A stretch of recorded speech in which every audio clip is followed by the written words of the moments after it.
So the goal of the third homework was to see this. If you have put some pure sine functions and run the FFT on hardware, you should see two peaks. If you like interface like two sine arrays, you should see two peaks. If you have seen these two peaks, that's fine. But if you actually run the same thing on hardware and compare with software, you see that the location of peaks is quite different. Is any idea why? Do you know why the location of peak is different? Maybe no? Well, because if you see the manual carefully, we actually have a bit reversal, right? Bit reverse, if you just search in Wikipedia, something like this. So in order to correctly understand the results, you can write a simple Python function to reshuffle the array, and you'll see something like this. Actually, the other result, you did a good job. But the reason I am plotting this, that you see, the software results, it's not actually exactly the same as the other results. It's not actually the same. And why is that so? Okay.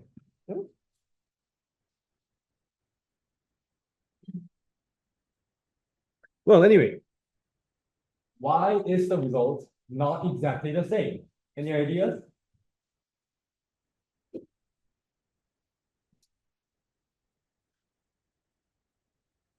Why is it not exactly the same?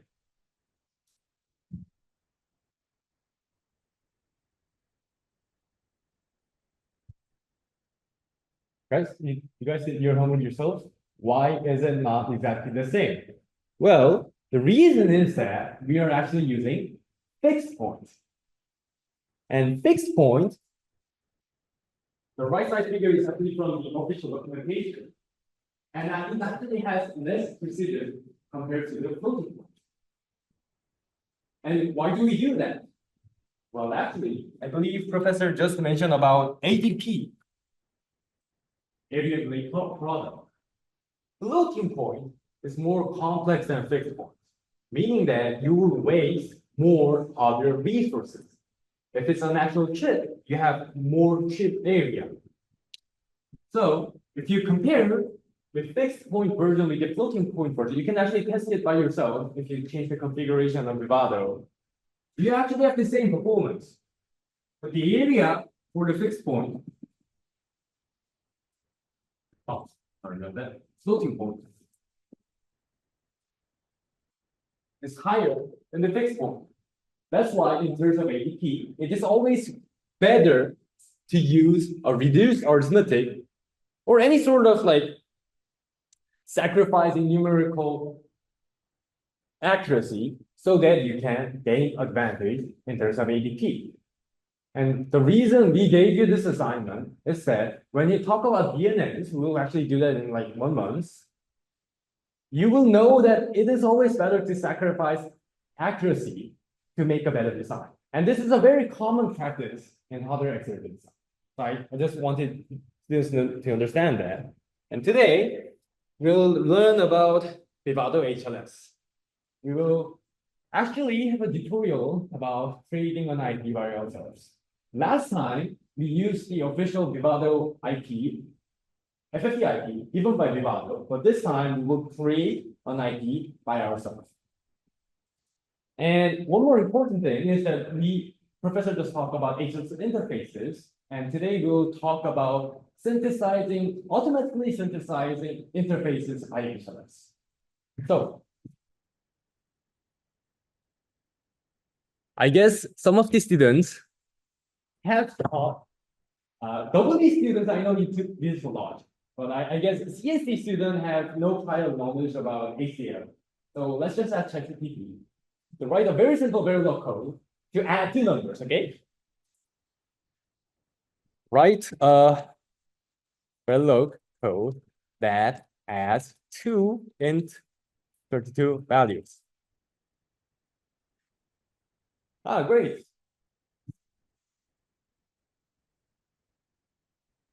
This is very simple, right? If this is the additional logic course, this is very simple. Right? You need 1, 2, 3, 4, 5, 6 lines. If you want to add two numbers, it's very simple. But the problem is that this is not an IP. You can't use this on PYNQ board. Why? We're missing something. What are we missing here? What are we missing here? We can't use this IP to talk to the CPU. What do we need?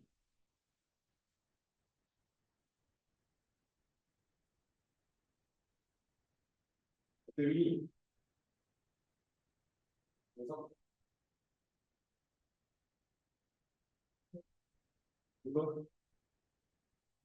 So, we're in, out, and something. And we need to figure out some way to connect this to the CPU. What do we need? Anybody? No? Here's the concept. What do we need? We need an interface to connect with the interconnect. We need an interface, right? So, if you go to the official documentation of Vivado, I will just show it later, but today we're going to use the AXI Lite interface. So let's ask ChatGPT to write this version in AXI Lite. Great, but make it AXI Lite compatible.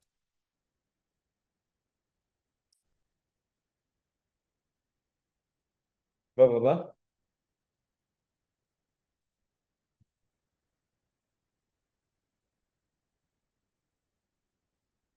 And it goes in forward.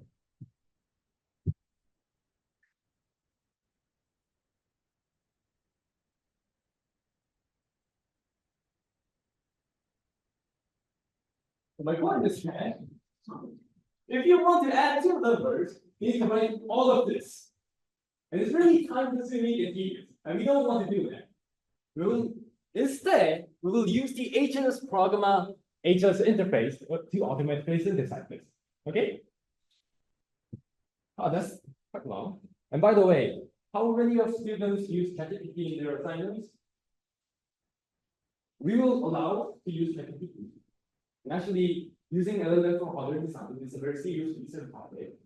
If you ever use ChatGPT, and I suggest you use that, please take a snapshot, screenshot, and put it on your okay? And based on how well you ask her questions and how well you make use of ChatGPT will be different. 오케이? 채팅PT를 써도 돼요.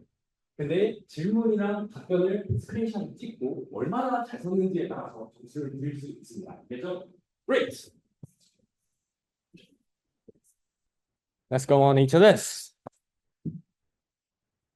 Oh.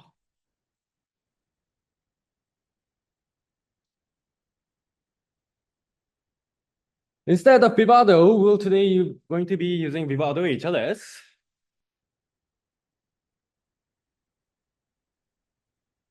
And let's make a new project. So we'll be making a just simple adder. Let's just say adder IP.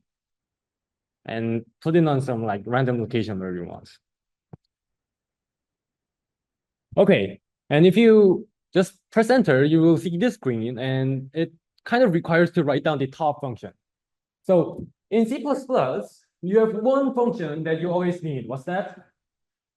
Turns out in C++, we need one function that's always there. What's that? It's a main function, right? In Verilog, we have the top module. So applying the same logic, we need the top function here, which will be the top module. Let's just name it as adder. And let's add some new files. Okay, sorry, I'll just change the folder.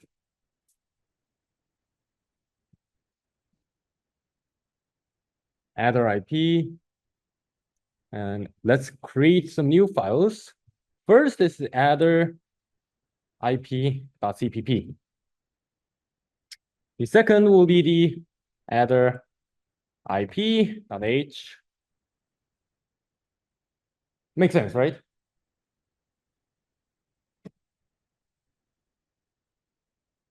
If you go on to the next screen, it requires to write down some test benches. If you ever heard digital logic and never used Vivado before, you will know what a test bench means. Now, these students, even though if you use SPICE, you have a test bench, right? For CSP students, when you ever do like competitive programming, what do you just do? You have sample inputs, right? You put some inputs and see if the results are correct. That's the test bench. And we need to write an individual GPT file to act as a test bench. So we'll make a test bench.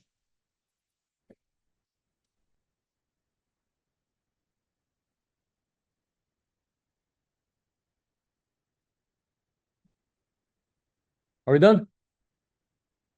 And let's select our pink board. And you can just read a test bench file, name it whatever you want, but just make it CPP.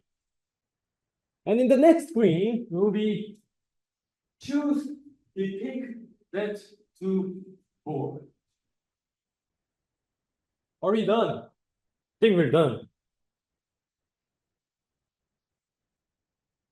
Okay, attention please. Guys, let's start coding. So, what are we making here? We are making a very simple adder. And how is that so? We just make a void adder. The top function name was adder, so we'll name it adder. Int A, int B. If you have any experience in C++, I'm pretty sure you guys will. You will know that this stands for an output variable, right? We have two inputs, A, B, and we have an output C. And C is equal to A plus B. Very simple. And as I mentioned, when you are ever doing a hardware design, you need to write a test bench. And for convenience, I will just make a header file, which we just did. So let's say include adder IP.h.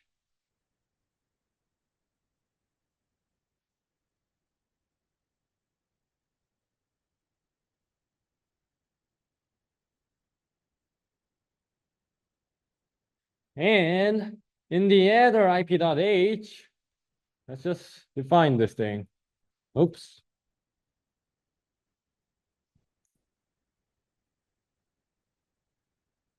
And at the test bench, okay, great. So the nice thing about HLS is that the test bench, you can write it just in pure C, and it will automatically convert it to variable. So you can read the screen, right?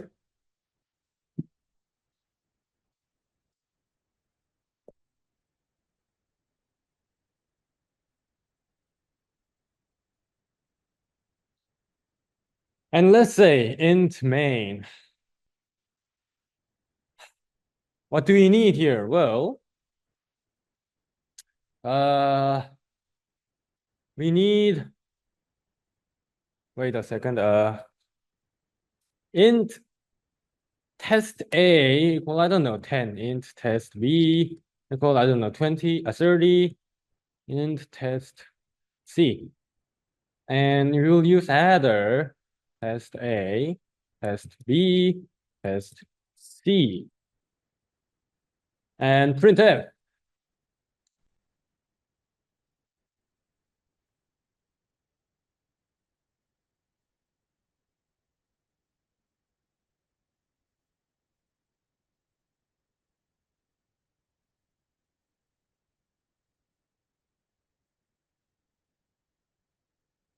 What? I don't know, it should work. Anyway.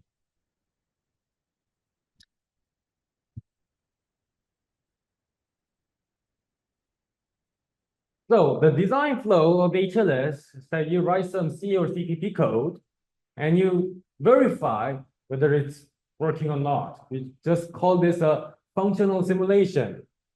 So let's try the C simulation. You see here we have the run C simulation. So let's run it.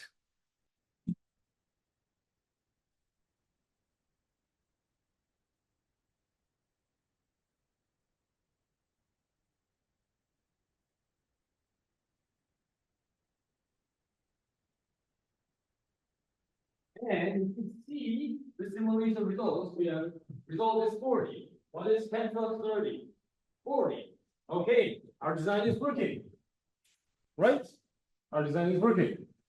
We just put 10 and 30 to the test bench, and it seems that it's working. Great. So what do we do? So everybody's done at this point, right?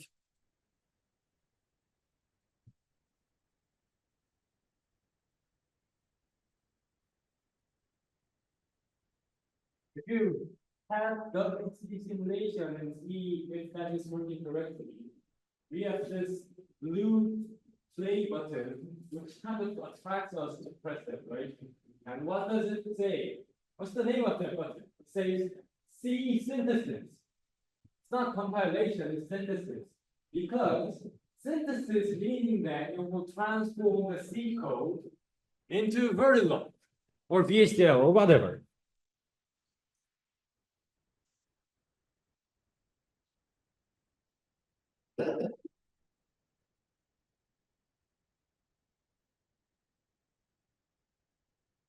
Great.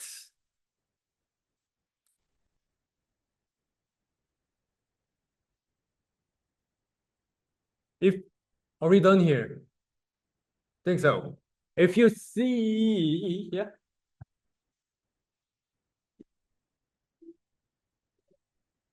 Yes, we're at the same page. So we have run the C synthesis, guys.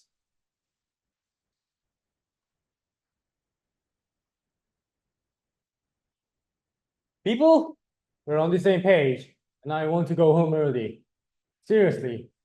So going back, if you see the synthesis report, you have, oh, the clock frequency is like 400 megahertz, blah, blah, blah. But the important thing we need to see is that we are using very few LUTs, lookup tables, which will be used to implement the adder.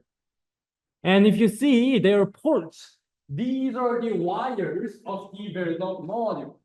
And you see that we have some signals else than A, B, and C. Why is that? Because you guys are listening, right? Okay. If you look upon the official documentation of Vivado HLS, there are certain interfaces that can work with certain conditions. In our case, A, B, C are all scalar variables. And the default behavior of a scalar variable is an AP control HS and AP none. That's why we have additional signals, meaning that it tried to make its own interface or whatever. So, as a proof, if you see the Vivado HLS, at the solution synthesis Verilog, you can see the adder.v, the Verilog file, which pretty much looks like the ChatGPT version. But we have more control signals. For example, if the AP store sets high, start doing the addition, something like that. Okay, so it seems that we have made our Verilog file. And if we have a Verilog file, what do we need to do? We need RTL simulation. So let's do an RTL simulation. Here you can see the run C RTL co-simulation. If you press it, you first need to select the simulator as Vivado. We will use Verilog. And we want to see the waveforms, right? So we will dump trace of every port and we will debug the waveform. Just like this. If you're done, just press OK. Okay?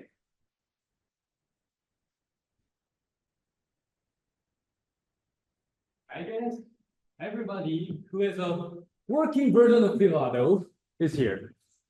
So let's see the waveform.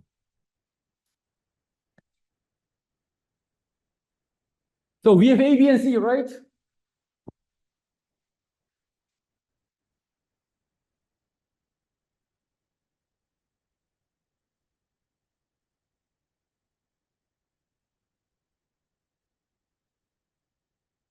Oh,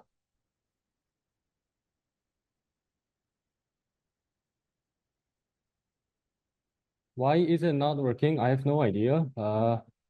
Sorry. Yeah.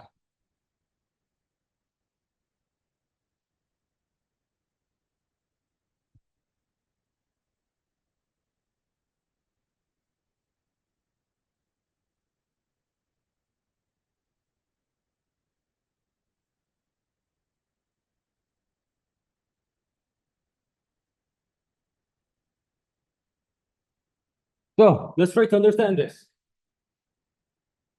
First, this one correct. This is 10, this is 30. If you add them all, what do we have? 40, right? So it seems that the verbal code is working properly. Okay?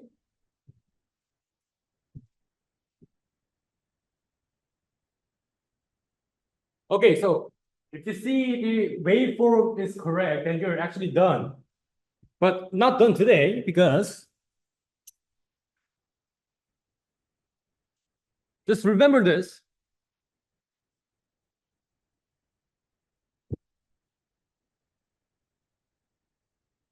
If you go back to, okay.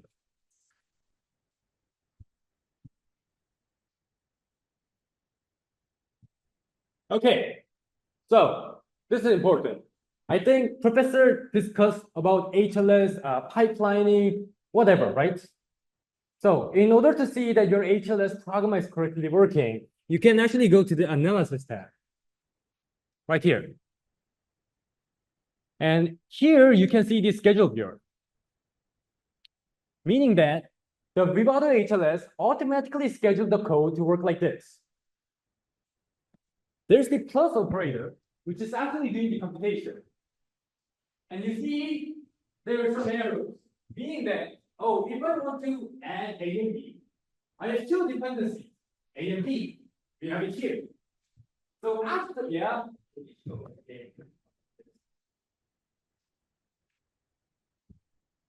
Guys, the analysis tab is right here. Okay.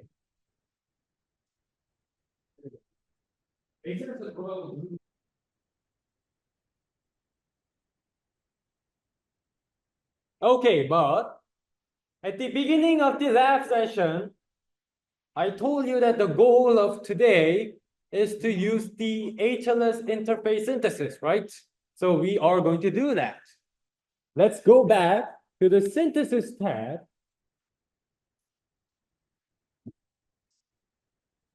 and open up adder IP.cpp.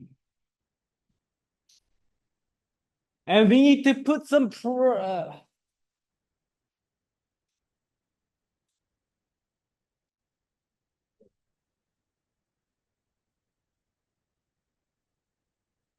great. If anybody has questions, we wait.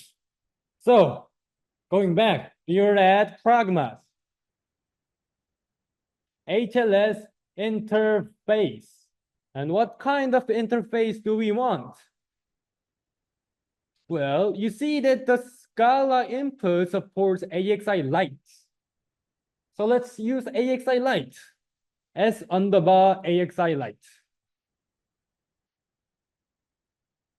Port equal A.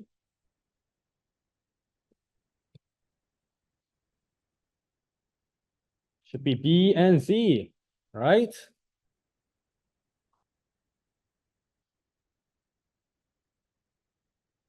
If you have done coding, I mean, you're writing 7 lines of code. Like, what do you want from me? Let's not run C simulation, which should probably work with no errors, right? And we run synthesis again.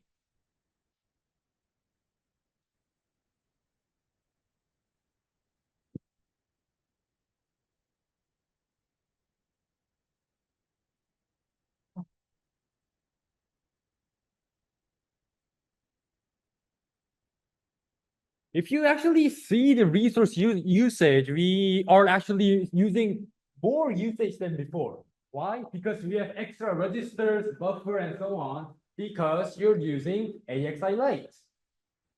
And if you go down below, we actually have a bunch of code. And this looks familiar, right? This is the signals ChatGPT was trying to make. And we have it. Great. So we can see from the synthesis, oh, we have some additional Verilog, blah, blah, blah.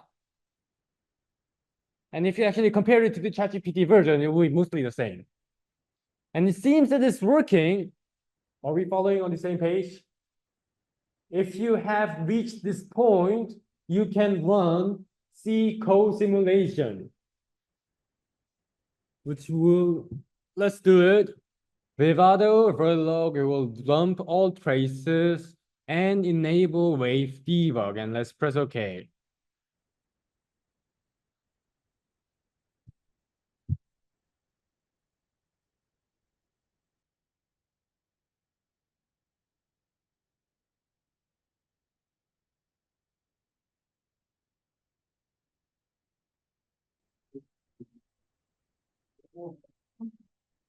Okay, guys, we have the waveforms.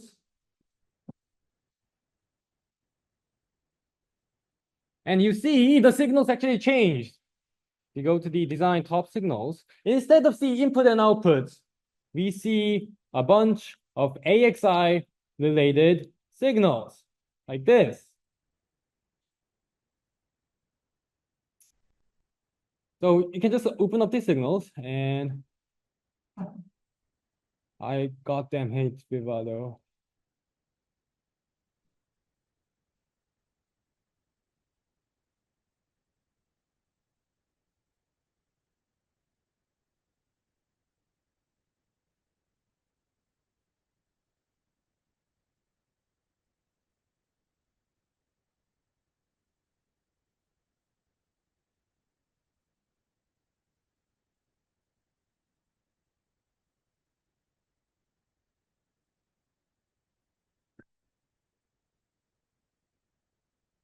You guys can see the signal, right? Just you can do it yourself later. Just see the screen, please. Guys, please see the screen, please. Okay. If you see the screen, you can actually choose it to display as decimal points. And let's try to understand this. First, how does AXI Lite work? AXI Lite actually has its own registers, meaning that it will create its own buffer.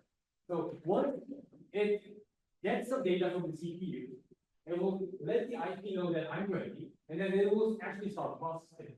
If you see, we have actually addressed for A, B, and C. So I'm pretty sure that, hey, I am sending data to address 24. And then you have the actual data. If it's completed, it will say, hey, I will send another data to address 20. And send the next one, something like this.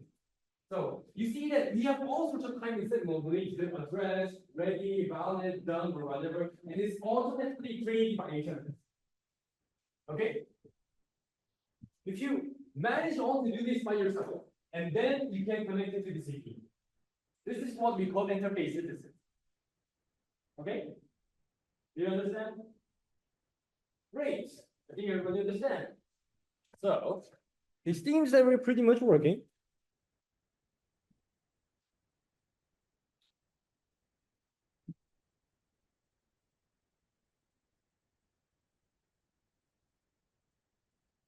And if you go to the analysis,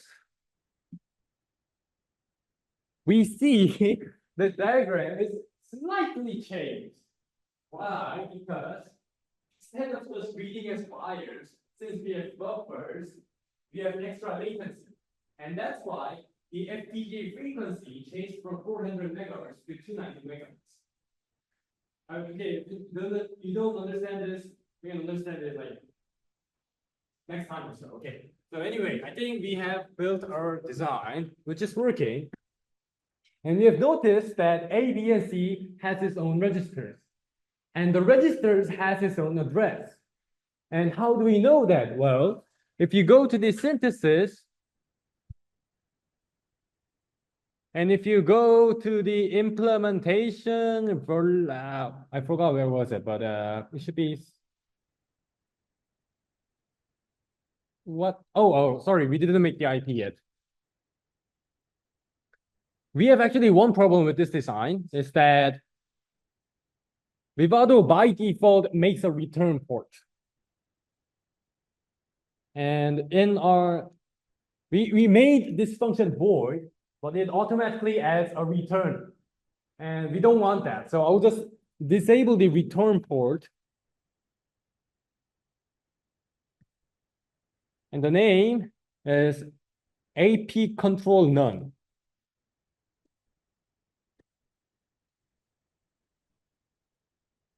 I think we're all done. We'll do the synthesis again.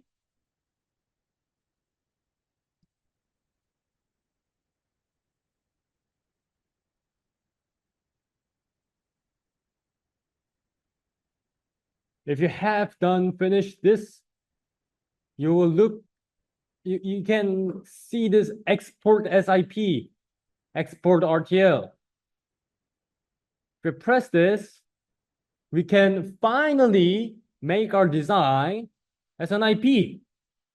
So just press OK. Am I going too fast? I will show the code again. Give me a second.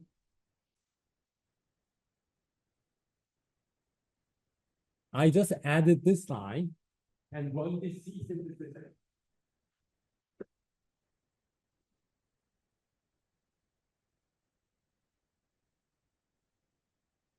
Okay, guys. I see that some students have not applied the Vivado HLS patch correctly, which is why causing issues. And I see some other students having problem with the Vivado version. So we will wait until some problems get resolved.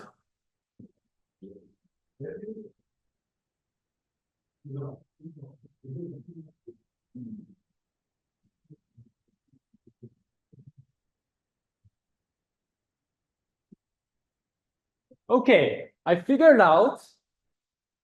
Hello, everyone. I figured out that people who have Windows PC with their account name in Korean does not work. I'm sorry, it does not work. I can't solve this problem, okay?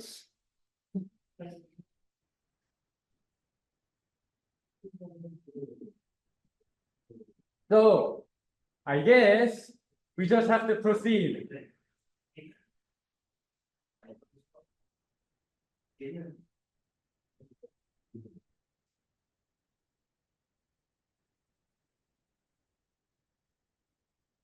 자, 지금 당장 해결할 수 있는 이슈가 아닌 것 같으니까 자, 넘어갈게요. Let's get going, okay? Please. So I guess we have made an IP. Mr. Junhyuk, I know that you have experience on embedded design, right? Sure. You have experience in embedded design. Yeah. And if you make, I don't know, GPI or whatever, you usually write a driver in C, right? Yeah. I'll show you what HLS actually automatically generates. We're using an AXI light. So if you go to implementation IP, you actually have drivers in the source. They actually make you a custom Linux kernel. So if you want to use your custom accelerator, the usual way is that you reprogram Linux. Apparently, we will not do that. Instead, we use the Python, right? So in order to use Python and AXI Lite, as I mentioned, you need to know the address. The address is written here. You see that we have 3 ports, A, B, and C, has their own address. That's fascinating, right? Anyway, keep this in mind, and we will proceed to make a Vivado IP block design, and then we will proceed to use this on our actual board. Okay, great. So we finally open up Vivado.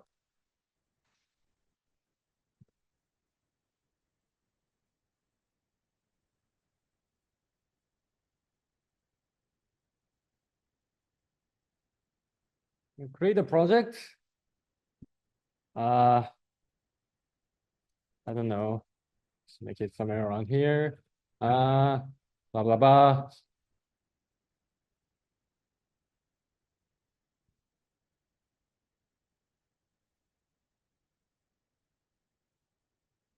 You guys remember last week's course, right? I'll do the exact same. We create a block design.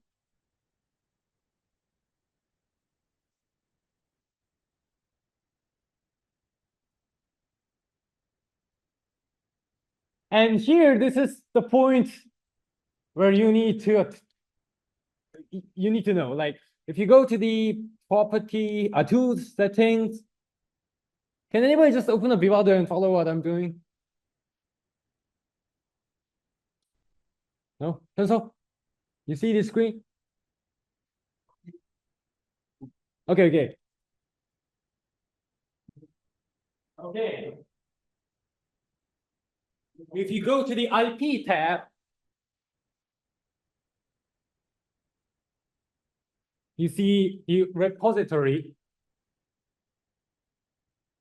And I'll just press plus.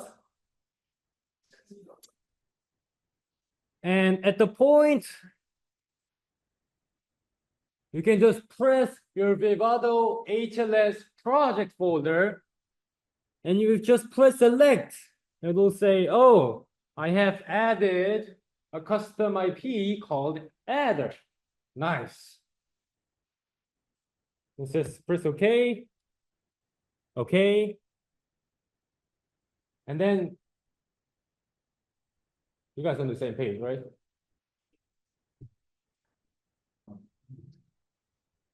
If you have successfully loaded your IP, you can see your design here. Voila. Oh, great. You guys know what to do, right? So this is AXI Lite, which is kind of a reduced version of the AXI, which means that we need. What's missing here? Please answer. What's missing here? What do we need to add?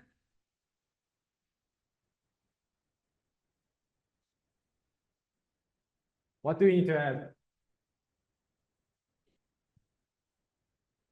Oh, what? AXI interconnect. That's correct.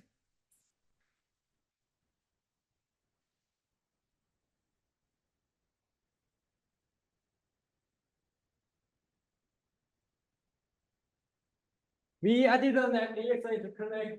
How many slaves do we have? Okay. How many slave ports do we need? How many slave ports do we need? One. One.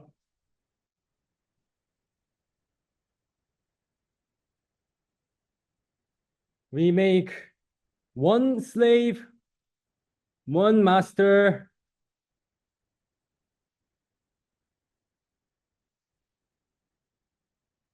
Connect this. Right? Break more. This is easy, right?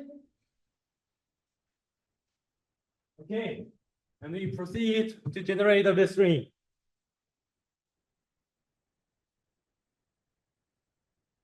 Okay, so we run block automation. So in this case, we don't have a DMA, right? So we don't have to like add an HP port. We'll just run the automation and it should be done, right? We run block automation, connection automation, go to address editor, assign all, go back, verify it, seems to work, and you generate the bitstream, right? Okay. Yes. Launch. Sorry, I forgot to make a HTML wrapper.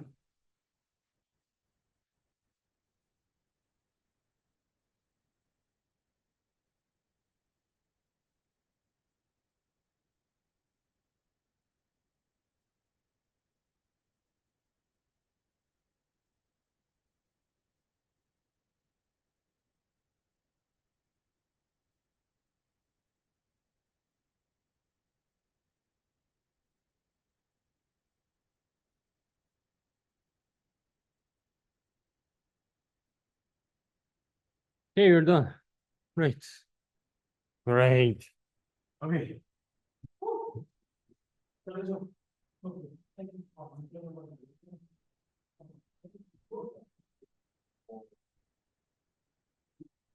Okay, so we're actually running out of time. We will individually help you guys at this moment, but we still need to use the PYNQ board to actually make use of it, right? So assuming that you have generated the bitstream, and I see some students who actually succeeded in generating a bitstream, let's log into the PYNQ board and actually use it. So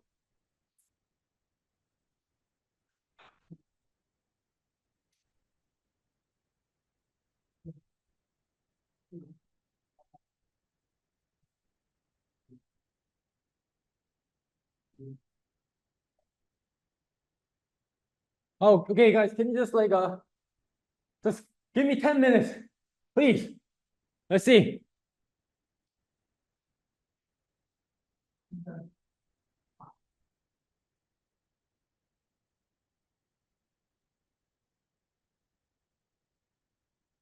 Okay, so we have done this last week. I'll just follow exactly the same thing. We will first need to load the bitstream.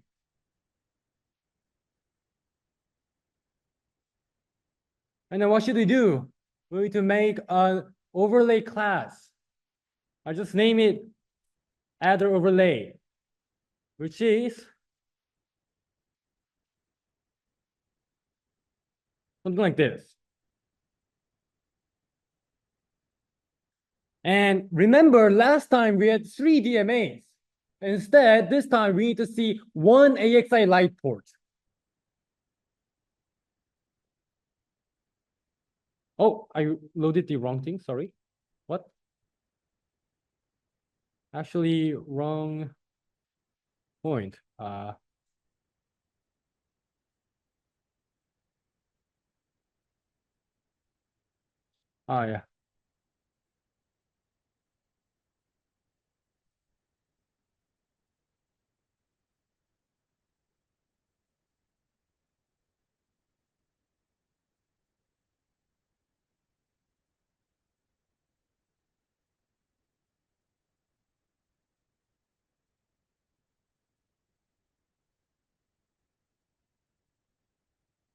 Yeah, we have the adder, right? So in order to use the AXI light port, we need to see the register maps. And in order to do that, I will just say adder IP is equal to the adder overlay dot adder 0. And if you see the adder IP, we have some MMIO, whatever, and some details. And if you use, in case of the AXI light port, you will have the register map. Great. We see A, B, and C, and another control signal so we can manually start or stop the IP. So how we will use this design is that we will put the operands A and B to the corresponding registers. And if we read out the C value, we should see the sum of them, right? So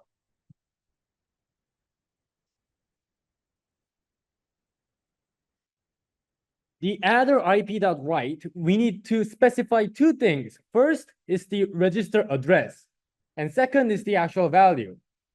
And I believe I actually if you open up HLS again, you can remember which address, you can remember the address for the A, B, and C. And A was 16. This is 16, not 10. And we'll just press 10. And other IP, write, I don't know, let's say 20. And then if you see, read, and the address for the C register is, oh, 10 plus 20 is 30. Great. It seems that our hardware is working, right? But you can say like, oh, I actually forgot my address. Well, if you look upon the register map and write down the name for your register, and you can type address, which is 16. So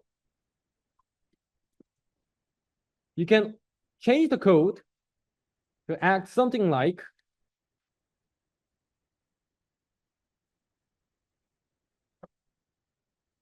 and this should work, right?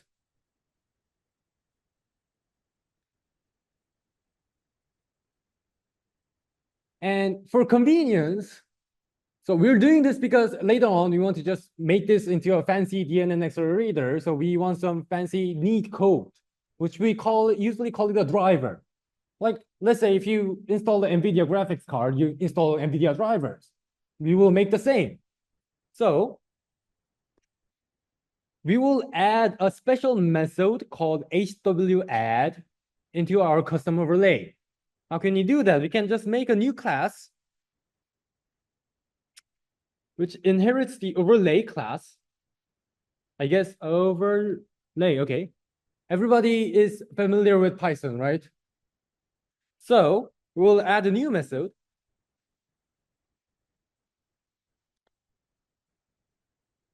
And let's say adder IP is equal to the self dot adder 0. So the name can be different. If you change the name in your HLS code, the name could be different, but in my case, it's just adder 0.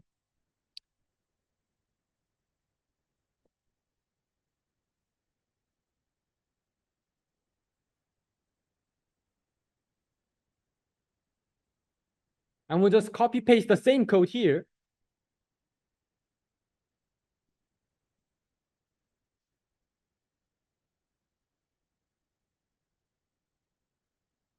This should work. What have I done? Return. Okay, and let's try to use our custom driver. So our custom, how do we name it? I don't know, but like a custom HW is adder overlay, which is the design 1.bits. And custom header dot HW add. Is there any two numbers do you want to add? I don't know, 72 plus 14. 86. Great. Conclusion. We have made a custom IP in HLS. We use the HLS program to automatically synthesize AXI ports. And then we use the IP to connect it to the Zinc SoC ARM processor on the Vivado block level design. And then in Python, we can write some simple code to actually initiate our drive. Does that sound clear? Questions? No? It's pretty easy, right? Okay.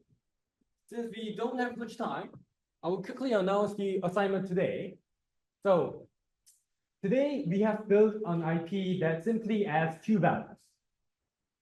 At the assignment, you will have to make a custom IP that actually calculates the GCD, greatest common divisor of two unsigned integers. Okay? Does it sound clear?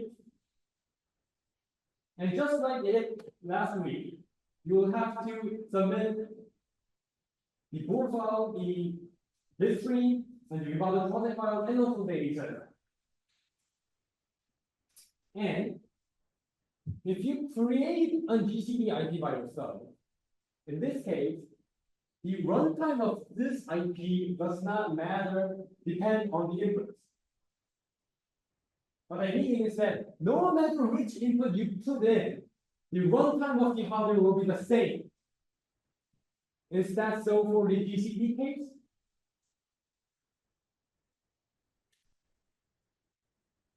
What's the time complexity of the DCD? If you write your code yourself, you'll figure out that actually, if you put very weird numbers, sometimes there are cases where DCD IP takes unusually long time to finish. So I will give an optional homework to how to properly address this problem. If you have prior knowledge about interrupts or like timing or stuff, I think we can pretty much easily solve this problem. This is completely optional. If you can make a DCD IP and write a Python program to actually run it, that's fine. Are we clear? Any questions? No? Then you're done. If you have any problems with Vivado or projects, we will try to help you. And we're done. Okay, great. See you.